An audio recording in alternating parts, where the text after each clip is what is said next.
이 시간 성령께서 우리의 마음을 활짝 열어주시고 주님께서 어떤 말씀을 주시든지 그 말씀 하나하나를 온전히 깨닫는 귀한 시간 되기를 기도합니다. 세밀한 성령의 음성까지라도 분별할 수 있는 영적 분별력이 그 어느 때보다도 절실한 때에 살아가고 있습니다. 오늘 말씀의 제목은 119입니다. 119 하면 너무나 잘 아시기 때문에 부가적으로 다른 설명을 드리지 않아도 아실 것 같습니다. 가장 긴급할 때, 가장 필요할 때 우리에게는 119가 있습니다. 어떨 때는 고양이가 자기가 키우는 반려묘가 그 다리 하나가 껴 있는데 어찌할 수 없어서 119를 부를 때가 있고, 뭐 별의별 일로 119를 부를 때가 있죠. 예, 문이 잠겨가지고 또 119를 부르고, 또 연락을 했는데 부모님께 연락을 했는데 안 받으신다. 그럼 또 119를 불러서 부모님에게 한번 가봐달라. 거기까지는 좋은데 가끔 전화를 해가지고 출동을 했습니다. 했더니 장난 전화였어요. 이거는 굉장히 국가적인 큰 손실이죠. 네. 저도 어렸을 때 그런 119에 장난 전화는 하지는 않았고요. 대신 이제 전화를 걸고 그냥 끄는 경우는 있어요. 그리고 그 동네마다 다니면서 저희 집은 초인종이 없었어요. 그래서 초인종이 있는 집이 너무 부러워서 부러운 나머지 누르고 도망치는, 벨티라고 하죠. 누르고 도망치는. 웃으시는 분들은 한 번쯤 다 경험이 있으신 분들 같습니다. 우리 장로님은 한 번도 경험이 없으신 것 같아요. 우리 혜성이도 벌써부터 그러면 안 됩니다. 제목을 아까 처음에 했을 때 보셨나요 혹시? 여기 잠깐 꺼주시면 감사하겠습니다. 요 밑에 달아놨거든요. 근데 보여드리면 또 이렇게 좀 뭔가 떨어질 것 같아서 계속 생각해 보시기 바랍니다. 말씀 중에 이 포인트, 오늘 말씀의 핵심 포인트가 있습니다. 빨리 넘겨야 되는데 보셨네? 있어요. 본문의 말씀 보도록 하겠습니다. 역대하 36장 1절로 6절 그리고 9절로 12절 말씀입니다. 그 땅의 백성이 요시아의 아들 여호와하스를 세워 그의 아버지를 대신하여 예루살렘에서 왕으로 삼으니, 여호와하스가 왕위에 오를 때에 나이가 23세더라. 그가 예루살렘에서 다스린 지 석 달에 애굽 왕이 예루살렘에서 그의 왕위를 폐하고 또 그 나라에 은 100달란트와 금 1달란트를 벌금으로 내게 하며, 애굽 왕 느보가 또 그의 형제 엘리야김을 세워 유다와 예루살렘 왕으로 삼고 그의 이름을 고쳐 여호야김이라 하고 그의 형제 여호와하스를 애굽으로 잡아갔더라. 여호야김이 왕 위에 오를 때에 나이가 25세라. 예루살렘에서 11년 동안 다스리며 그의 하나님 여호와 보시기에 악을 행하였더라. 바벨론 왕 느부갓네살이 올라와서 그를 치고 그를 쇠사슬로 결박하여 바벨론으로 잡아가고, 여호야김이 왕 위에 오를 때에 나이가 8세라. 예루살렘에서 석 달 열흘 동안 다스리며 여호와 보시기에 악을 행하였더라. 그의 느부갓네살 왕이 사람을 보내어 여호야김을 바벨론으로 잡아가고 여호와의 전에 귀한 그릇들도 함께 가져가고 그의 숙부 시드기야를 세워 유다와 예루살렘 왕으로 삼았더라. 시드기야가 왕위에 오를 때 나이가 21세라. 예루살렘에서 11년 동안 다스리며 그의 하나님 여호와 보시기에 악을 행하고 선지자 예레미야가 여호와의 말씀으로 일러도 그 앞에서 겸손하지 아니하였으며. 끌리는 사람은 1%가 다르다는 책입니다.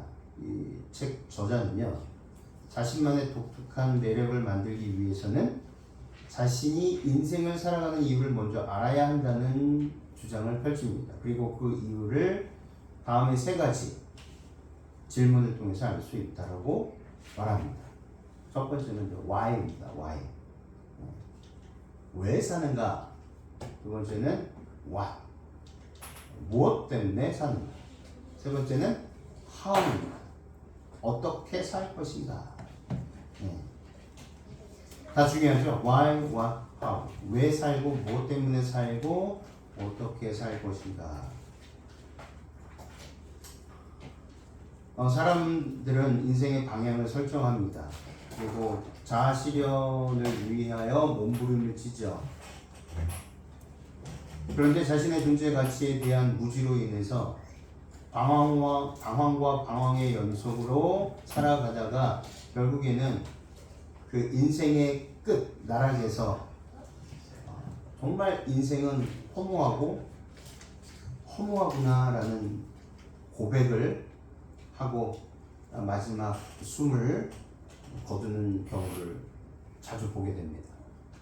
사람들은 자신이 가지지 못하는 걸 가진 사람들에게 끌리는 경향이 있습니다. 이것은 많은 사람들이 인생에서 가장 중요한 목표를 놓치고 살아가고 있기 때문이 아닐까 싶습니다. 그리고 무엇보다 자신의 존재 가치를 하나님 안에서 찾지 못한다면, 다시 말해서 우리의 근본이 어디로부터 출발했는지를 모른다면, 알려 하지 않는다면 끊임없이 남들과 비교하면서 남들보다 내가 더 많은 것을 가지고 있다라고 생각하면 행복해하고, 남들보다 가지고 있지 못하다라고 생각하면 불행하고 우울해하는 경우를 자주 봅니다. 인생의 가치와 자신의 가치를 잠깐 있다가 사라지는 이 땅의 것들로부터 찾아보려고 시도하기 때문에, 아무리 찾는다 할지라도 찾을 길이 없기 때문에 이 땅에서는 허무의 연속이 계속된다 라고 우리는 말할 수 있을 것입니다. 특별히 그리스도인 우리 예수님을 나의 주인, 나의 생명으로 여기며 살아가고 있는 그리스도인 우리에게 있어서 Y는 하나님을 모르고 믿지 않으려고 하는 사람들, 세상 사람들하고의 차이점. 이 세상 사람들, 하나님을 알려 하지 않는, 모르고 살아가는 너무도 불쌍한 사람들은 어떻게 살아갈 것인가? 무엇을 위해서 살아갈 것인가? 또 내가 왜 살아가는 것인가? 이 질문에 자기 중심적으로 출발을 합니다. 그리고 항상 자기 중심적으로 생각을 하고 내 마음에 원하는 것이 아니면 그것이 살아가는 데 있어서 행복하지 않다라고 여깁니다. 그렇다면 우리는 반대로 어떨까요? 나는 과연 하나님의 은혜로 구원을 받은 사람으로서 하나님께 영광을 돌리며 살아가고 있는가? 그러고 계십니까? 구원의 확신이 있으십니까? 사실 이런 질문도 이제는 그만해야 될 것 같아요. 너무 1차원적인 질문이 왔습니다. 우리는 이미 너무 큰 은혜를 받고 너무 큰 그 사랑을 받고 살아가고 있는, 구원의 기쁨 속에서 살아가고 있는 사람들이기 때문에 그렇습니다.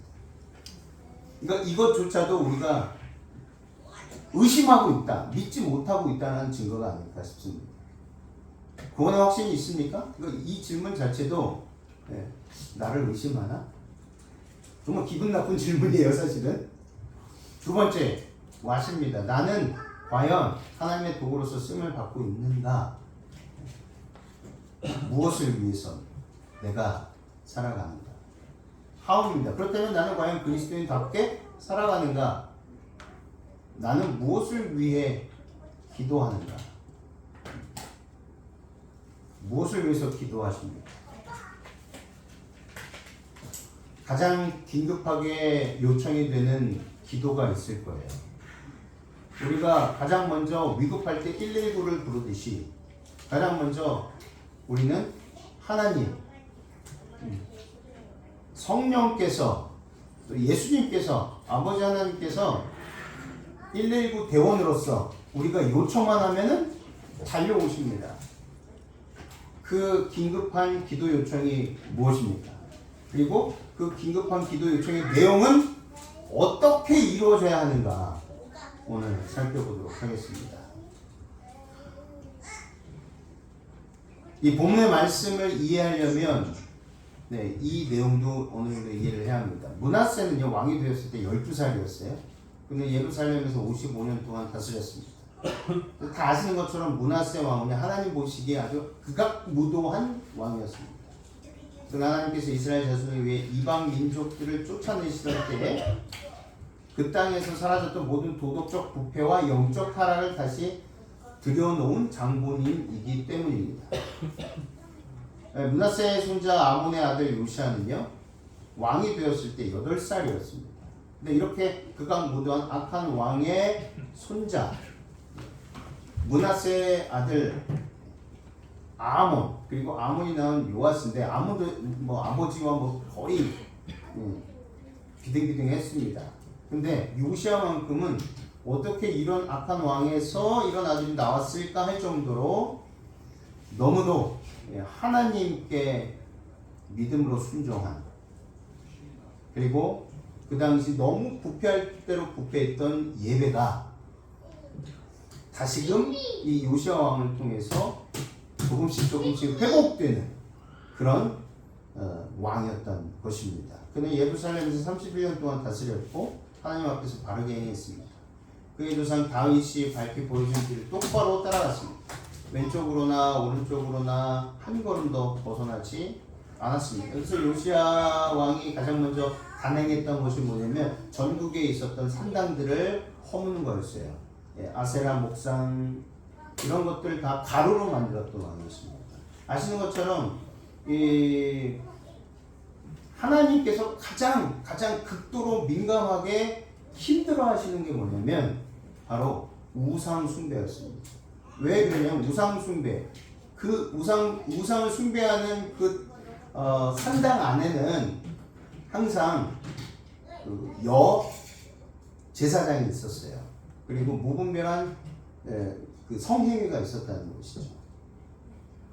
하나님의 예배를 드려야 할 마땅한 그 단에서, 번제단에서 그러한 행위들이 공공연하게 일어났던 때였기 때문에 요시아 왕이 가장 먼저 단행했던 개혁은 뭐였냐면 예배였습니다. 예배개혁. 지금도 마찬가지로 우리에게 있어서 가장 긴급하게 요청되는 기도 요청 중에 하나는요, 첫 번째는 예배 회복이에요.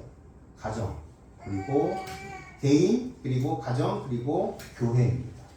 특별히 개인, 가정, 교회 이 예배 회복이 되지 않는 한 우리의 영적 성장은 멈춰 있을 것입니다. 대단히 중요한 부분입니다. 그래서 요시아 왕이 하나님의 마음을 알고 가장 먼저 단행했던 개혁 사업이 뭐였냐면 예배였어요. 요시아 왕 18년 어느 날에 왕은 그 땅과 성전 정화를 마치고 아살랴의 아들 사반과 성읍 책임자 마아세야와 요아하스의 아들 사관 요아를 보내어 하나님의 성전을 새롭게 단장하게 했습니다. 사반은 또 왕에게 아뢰기를 제사장 hil기야가 저에게 책을 하나 주었나이다. 사반은 그 책을 왕에게 읽어주었습니다. 왕은 그 책 곧 성경 구약의 말씀 즉 모세 오경을 발견하고 하나님의 계시에 기록된 내용을 듣고 크게 놀라며 자기 옷을 찢었습니다. 왜냐하면 그동안 우리가 알고 있었던 것이었고 이미 우리 조상들이 다 알고 지켰던 것이었는데 왜 이렇게 되었을까? 그 어린 요시아 왕 마음속에 자기 아버지, 자기 할아버지, 그리고 증조 거쳐서 어마어마하게 하나님께 대한 반역, 악을 행했다는 그 마음에 그는 옷을 찢고 만 것입니다. 자, 오늘 주목해야 될 이 세 아들이 있습니다. 요시아 왕의 세 아들이 있어요.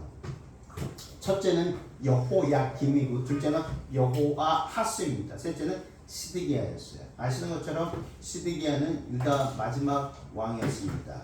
그리고 아주 비참한 최후를 맛본 왕이었고 그 예루살렘이 아주 비참한 광경을 목도하고 예레미야 애가 4장에서 아주 피토하는 심정으로 예레미야가 자식을 잡아먹도다 라는 정말 역사에서 다시는 일어나지 말아야 할 비극의 참상을 목도한 그 시기가 바로 이 시드기야 유다의 마지막 왕 때였습니다.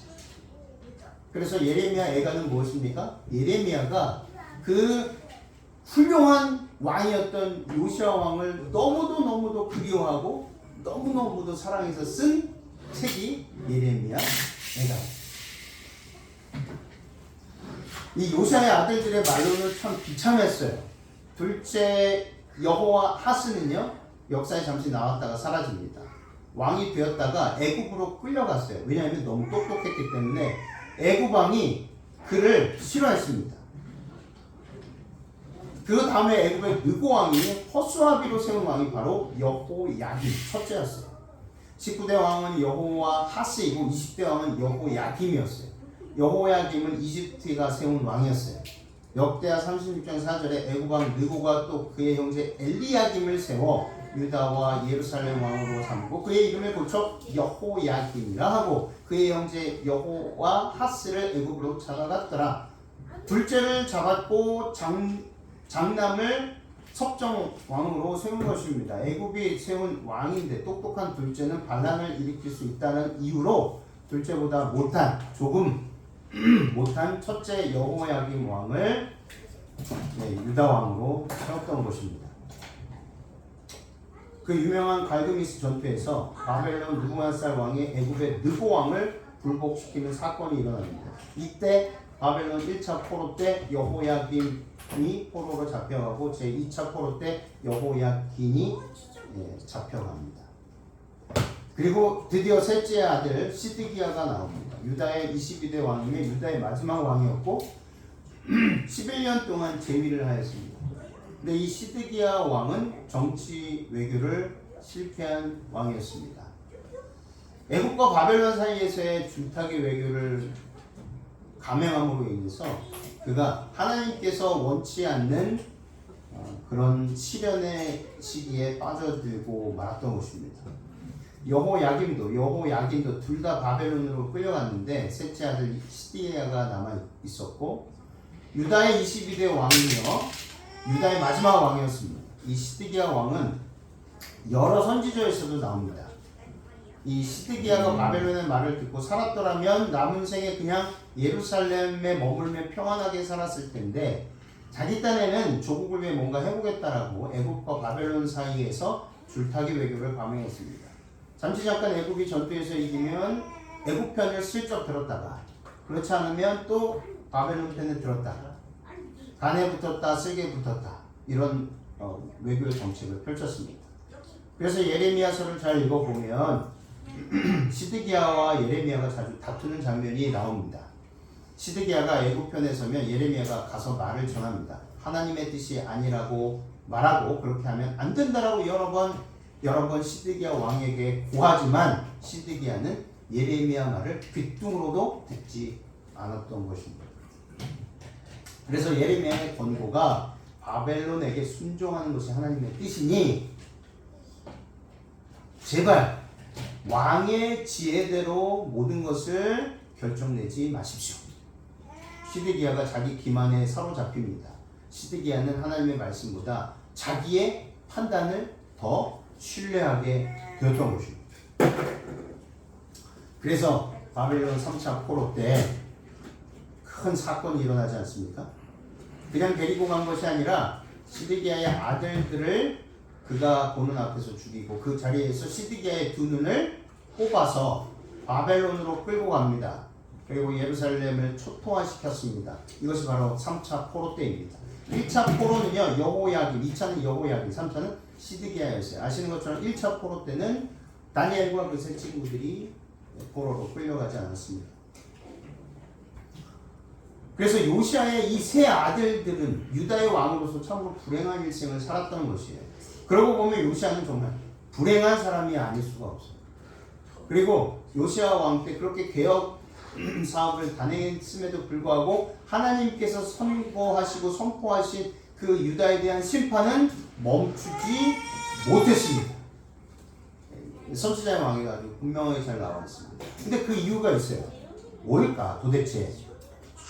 그렇다면 요시아는 정말 불행한 사람이었는데 둘째 아들은 애굽왕에 데려갔고 첫째, 셋째, 손자까지 바벨론으로 끌려가게 되었습니다. 유다에게 도대체 왜 이런 비참한 일들이 일어나야만 했었을까?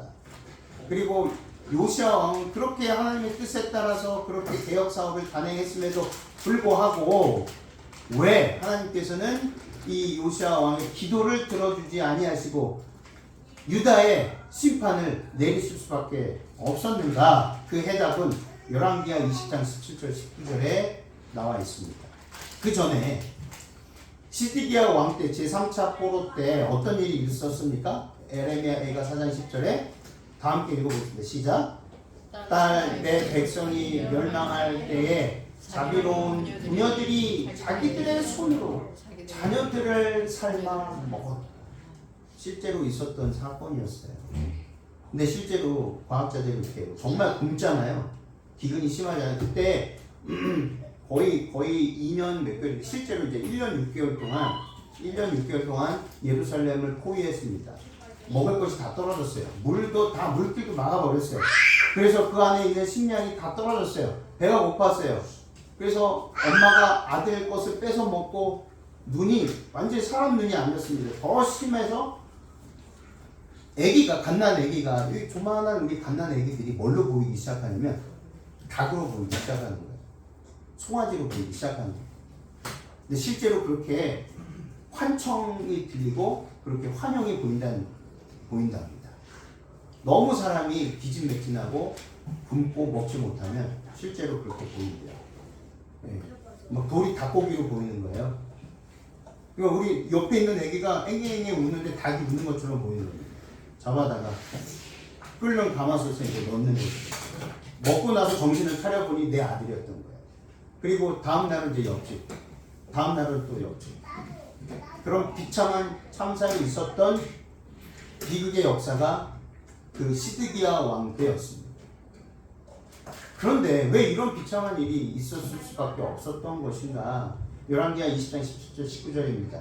여호와의 말씀이 날이 이르리니 무릇 왕궁의 모든 것과 왕의 열조가 오늘까지 쌓아두었던 것을 바벨론으로 옮긴 바 되고 하나도 남지 아니할 것이요 또 왕의 몸에서 날 아들 중에서 사로잡혀 바벨론 왕궁의 환관이 되리라 하셨나이다. 히스기야가 이사야에게 이르되 당신의 전한 바 여호와의 말씀이 선하니이다 하고 또 가로되 만일 나의 사는 날에 태평과 진실이 있을진데 어찌 선하지 아니하리요 하니라. 누가 나옵니까? 히스기야 왕이 나오죠. 므낫세의 조상이 나옵니다. 히스기야 왕이 선한 왕이라고 우리가 알고 있어요. 그리고 히스기야의 기도를 통해서 히스기야는 11년 동안 더 그의 삶을 연장할 수 있는 특권을 부여받은 왕이었습니다. 많은 일을 했습니다. 아주 선한 왕이라고 정평이 나와 있는데 그의 말로는 그렇지 못했던 것입니다. 히스기야 왕이 처음에는 하나님 앞에 겸손한 왕이었지만 결국 교만의 길을 선택했습니다. 히스기야 왕의 크고 심각한 죄로 인하여 그의 아들들뿐만 아니라 유다 백성들이 나라를 잃고 자식을 잃는 서러움과 고통을 겪어야 했던 것이에요. 100년도 채 되지 않는 기간 이사야 선지자를 통해서 하나님께서 히스기야에게 경고하셨어요. 그리고 그때는 바벨론이 힘도 없었던 때였습니다. 히스기야 때는 아수르가 강대국이었습니다. 그리고 아수르의 정말 어떻게 보면 너무도 처음 밑에 보이지도 않았던 나라가 바벨론이었습니다. 그럼에도 불구하고 히스기야를 통해서 하나님께서는 히스기야의 아들들이 어디로 잡혀가겠다? 바벨론으로 잡혀가겠다 라고 예언하신 것입니다. 근데 그 이유가 무엇이다? 그 이유를 히스기야에게 알려주신 것입니다. 도대체 히스기야가 도대체 어떤 죄를 범하였기에 하나님께서는 그의 자녀들까지도 큰 재앙을 받게 허락하셨는가? 첫 번째, 하나님을 의지하지 않은 죄였습니다. 세상의 힘을 의지하였고 자신의 지혜를 신뢰하였습니다. 하나님을 믿고 따랐던 왕이 이제는 자신을 믿고 자신의 지혜를 의지했던 것입니다. 왕하 20장 13절에 히스기야가 사자의 말을 듣고 자기 보물고의 금은과 향품과 보배로운 기름과 그 금기교와 내탄고의 모든 것을 다 사자에게 보였는데 무릇 왕궁과 그 나라 안에 있는 것을 저에게 보이지 아니한 것이 없었더라. 강대국 아수르의 속국이었던 바벨론, 그러나 점점 세력이 커지고 군사 강대국으로 부상한 때였습니다.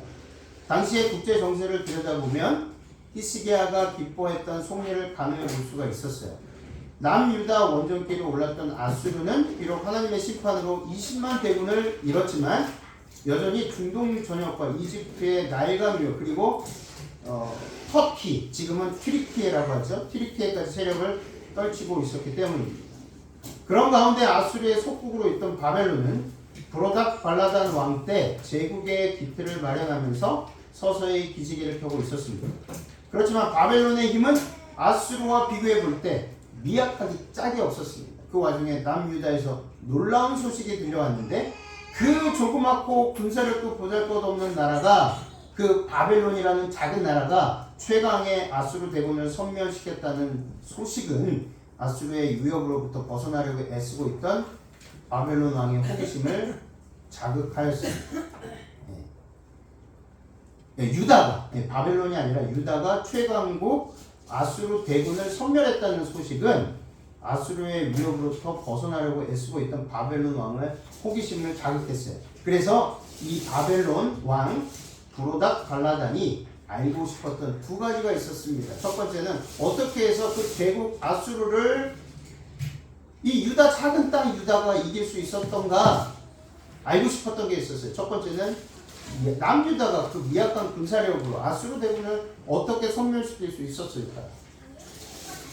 대하 32장 31절입니다. 그러나 바벨론 방백들이 히스기야에게 사신을 보내 그 땅에서 나타난 이적을 물을 때 하나님이 히스기야를 떠나시고 그의 심중에 있는 것을 다 알고자 하사 시험하셨더라. 하나님께서 항상 이 시험을 통해서 사람들의 충성심과 믿음을 보십니다. 마찬가지로 히스기야에게도 그가 하나님을 충성스럽게 믿고 있는가 보신 것입니다. 그런데 안타깝게도 그러지 못했던 것입니다. 두 번째는 군사 동맹을 통해 아수르의 위협을 함께 견제할 의향은 없는가, 유다가. 특히 그의 두 번째 관심이 남유다의 히스기야 왕에게도 매력적인 관심사가 아닐 수 없었던 것이에요.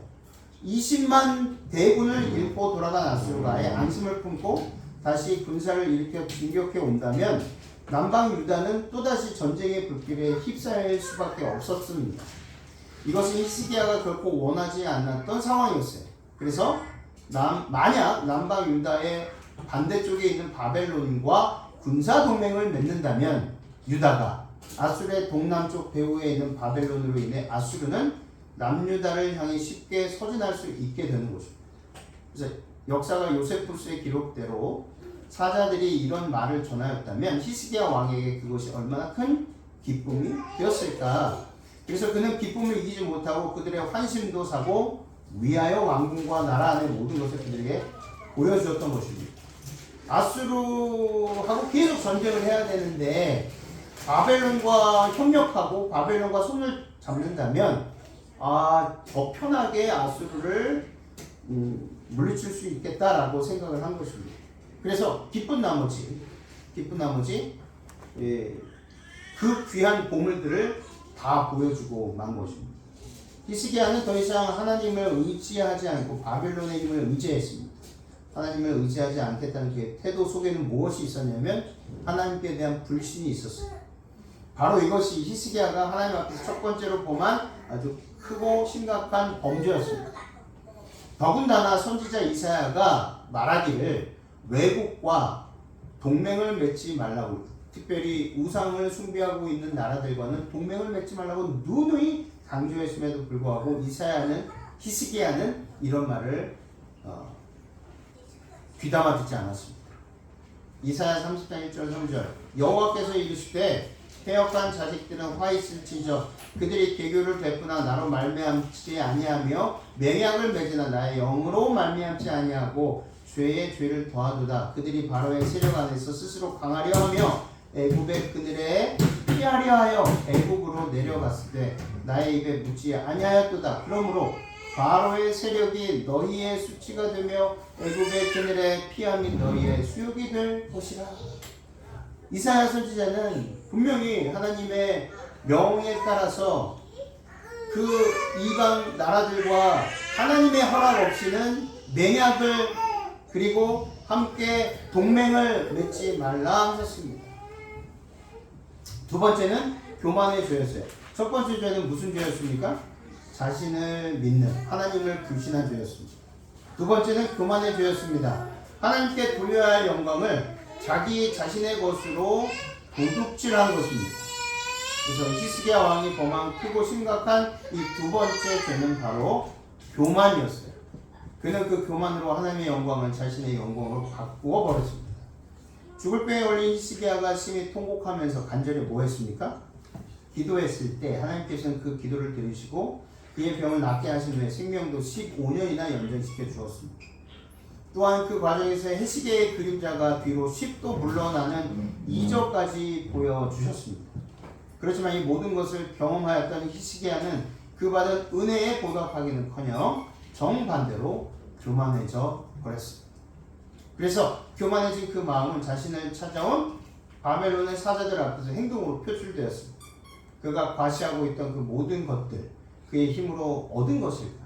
성경은 그것들 모두를 하나님께서 주셨다라고 분명하게 말씀하십니다. 역대하 32장 22절 23절 이와 같이 여호와께서 히스기야와 예루살렘 거민을 아수르 왕 산헤립의 손과 모든 적국의 손에서 구원하여 내사 사면으로 보호하심에 여러 사람이 예물을 가지고 예루살렘에 와서 여호와께 드리고 또 보물로 유다 왕 히스기야에게 드린지라 이후부터 히스기야가 열국의 눈에 존대하게 되었더라. 여기에 보시면 여호와께 드렸더라 라고 나와 있어요. 히스기야에게 준 게 아니라 누구에게 드린 거예요? 여호와께, 하나님께 드린 거예요. 감사의 예물이었어요.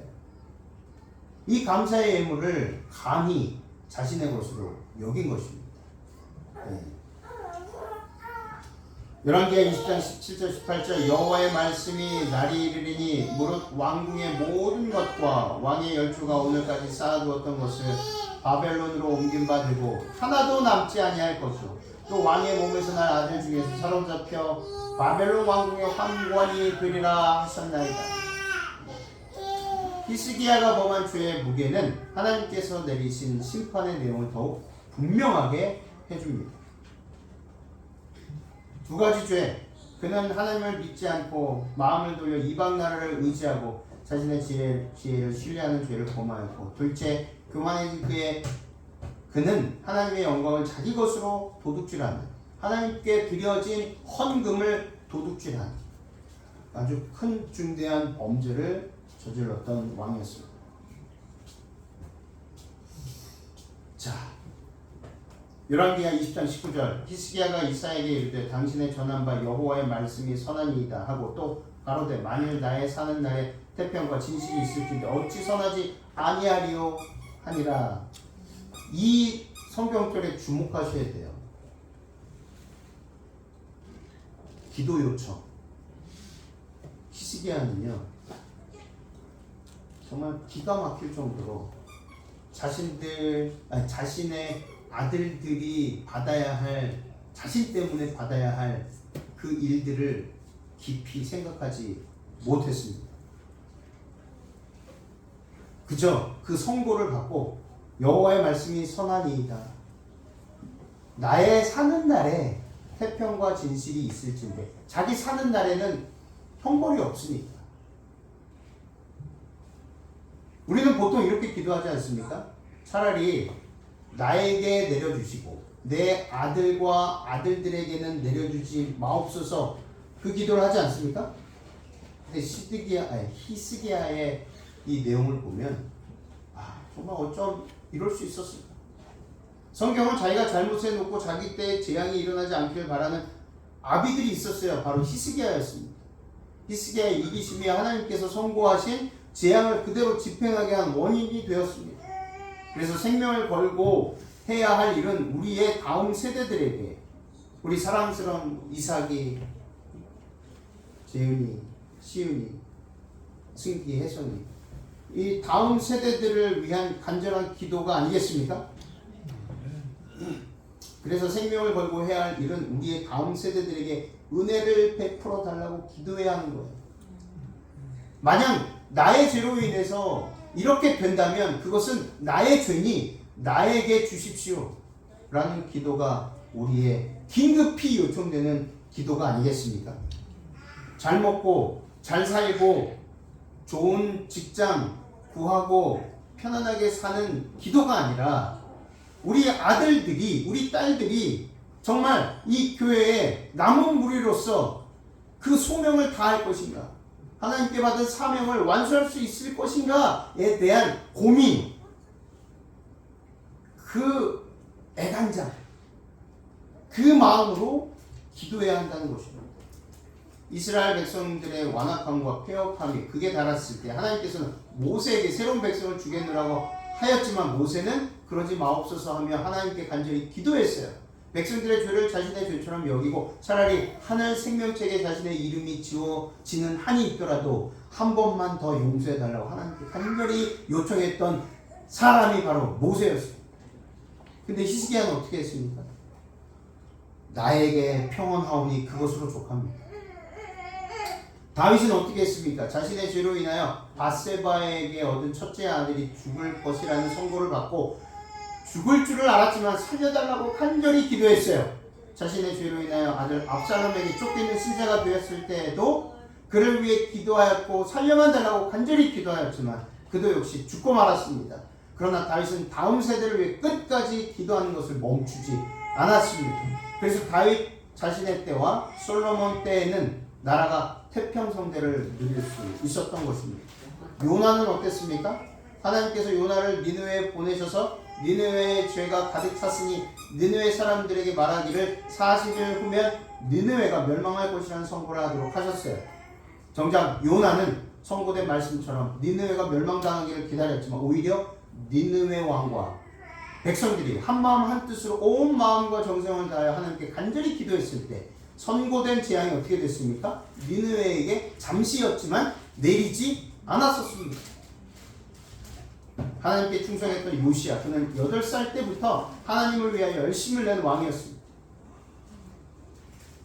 하나님께 대한 요시야 왕의 충성과 믿음이 이미 성령의 인도하심과 감동, 감화하심을 거절한 유다에게 내린 심판을 막지는 못했습니다. 요시야 왕 할아버지 므낫세가 그 정점을 찍고 말았던 것이죠. 왕하 23장 25절 26절에 분명히 나와 있습니다. 요시야와 같이 마음을 다하며 뜻을 다하며 힘을 다해 모세의 모든 율법을 따라 여호와께로 돌이킨 왕은 요시야 전에도 없었고 후에도 그와 같은 자가 없었더라. 그러나 여호와께서 유다를 향하여 내리신 그 크게 타오르는 진노를 돌이키지 아니하였으니 이는 므낫세가 여호와를 경노하게 한 그 모든 경노 때문이라. 여호야김 시대에 바벨론 왕 느부갓네살이 올라오매 여호야김이 3년간 섬기다가 돌아서 그를 배반하였더니 여호와께서 그의 종 선지자들을 통하여 하신 말씀과 같이 갈대아의 부대와 아람의 부대와 모압의 부대와 암몬 자몬 사손의 부대를 여호야김에게로 보내 유다를 쳐 멸하려 하시니 이 일이 유다의 임함은 곧 여호와의 말씀대로 그들을 자기 앞에서 물리치고자 하심이니 이는 므낫세에 지은 모든 죄 때문이다. 히스기야의 그 자기 자신을 사랑하고 하나님의 것을 도둑질한 그 죄가 그것이 므낫세에게 정점을 찍게 되는 것입니다. 그래서 하나님께서 히스기야에게 선고했던 그 심판, 너의 아들과 아들들이 바벨론에 사로잡혀 갈 것이다 라고 했던 것이 므낫세를 통해서 완전히 어떻게 이루어졌는지를 확인하게 된다는 것입니다. 히스기야의 저주, 나만 알면 된다는 생각이 그의 자녀들에게 큰 어려움을 주었습니다. 그러므로 지금 이 시대를 사는 것에만 최선을 다하지 말고 우리의 자녀들을 위해서, 다음 세대를 위해서 기도를 멈추지 말아야 한다는 것입니다. 이 사람이 누구냐면 프랑스 노벨 문학상 수상자예요. 알프레드 까미인데 이 사람에게 사랑하는 어머니가 있었어요. 까뮤가 태어난 지 얼마 되지 않아 아버지가 돌아가시고 이제 어머니가 홀로 어머니가 이 까뮤를 키웠는데 또 귀가 잘 안 들리셨어요. 그래서 이쪽 저쪽 허드렛 일을 하시면서 아들을 키웠습니다. 근데 늘 이 까뮤가 노벨상을 수상한 후에 어머니를 다음과 같이 회상합니다. 어머니의 사랑스러운 눈동자가 없었으면 나는 정말 아무것도 하지 못했을 것입니다. 어머니의 포근한 눈동자는 내게 항상 용기와 희망을 주었습니다. 그리고 제일 중요한 부분, 어머니의 기도하는 모습은 하나님을 생각하게 하였습니다. 이 아들을 위해서 항상 기도하는 모습을 보여주십니다. 그래서 이렇게 훌륭한 노벨 문학상 수상자가 되었습니다. 선지자 사무엘은 이렇게 기도합니다. 나는 너희를 위하여 기도하기를 쉬는 죄를 여호와 앞에 결단코 범하지 아니하겠다. 사무엘은요, 기도하지 않는 것 자체가 죄라고 말했습니다. 오늘날 너무도 힘든 상황에 살고 있는 우리, 과연 무엇을 위해서, 누구를 위해서 기도하고 있습니까? 히스기야의 잘못된 선택으로 인하여 그 유다 왕들이 악한 행위를 하고 결국에는 하나님의 심판을 벗어나지 못하고 시드기야 왕을 마지막으로 유다는 바벨론에 완전히 멸망하고 말았고, 그 멸망했을 때에는 너무도 비참한 최후를 맞이하게 됐다는 것입니다. 이제 우리는 기도해야 하겠습니다. 이제 우리는 우리 자녀들을 위해서 기도하되 하나님께 온전히 순종할 수 있도록, 또 하나님 앞에 올곧게 설 수 있도록, 히스기야와 같은, 므낫세와 같은, 또 요시아의 세 아들과 같은 그런 전철을 닮지 않도록 우리는 기도해야겠습니다. 그리스도의 재림이 지체되는 것은 하나님의 뜻이 아닙니다. 하나님께서 당신의 백성 이스라엘이 광야에서 40년 동안 방황하도록 계획하신 것도 하나님의 뜻이 아니었습니다. 그러나 이 약속의 말씀을 처음으로 들은 자들이 저희가 믿지 아니함으로 능히 들어가지 못한 것입니다. 믿지 않. 하나님의 약속의 말씀은 언제나 변함없이 하나님께서 성취해 주십니다. 그 말씀을 온전히 믿게 되시는 저와 여러분들이 되시기를 바랍니다. 말씀을 마치면서 히브리서 11장 6절, 믿음이 없이는 하나님을 기쁘시게 하지 못하나니 하나님께 나아가는 자는 반드시 그가 계신 것과 또한 그가 자기를 찾는 자들에게 상 주시는 이심을 믿어야 할지니라. 기억하게 되시길 바랍니다. 나는 무엇을 위해서 살아야 됩니까? 나는 또 무엇을 위하여 기도해야 합니까? 가장 옆에 있는 사랑하는 아내, 남편, 어머니, 아버지를 위해서 기도하시기 바랍니다. 그리고 우리 사랑하는 자녀들을 위해서 기도하시기를 바랍니다. 매일 주야로 정말 금식 기도하면서 우리 자녀들을 보호해 주시고 지켜 주시고, 나의 죄로 인하여 우리 자녀들에게 돌려질 그러한 것들이 있다면 그 모든 심판과 모든 정죄는 나에게 돌려주시고 우리 아들과 딸들에게는 내리지 마옵소서 하는 기도가 우리의 기도가 되어야 하겠습니다. 119 기도 요청, 바로 그것은 하나님께 드리는 그 기도 요청은, 긴급히 요구되는 기도 요청은 다음 세대 교회의 주역들로서 하나님께서 택하신 종들로서 우리 아들 딸들에게, 우리 아들 딸들이 하나님의 말씀에 굳게 설 수 있는, 믿음에서 벗어나지 않는, 히스기야 왕과 같은 그런 범죄를 저지르지 않는 그런 아들과 딸들이 되기 위해서 간절히 기도하는 저와 여러분들이 되시기를 간절히 바라며 말씀을 마치겠습니다.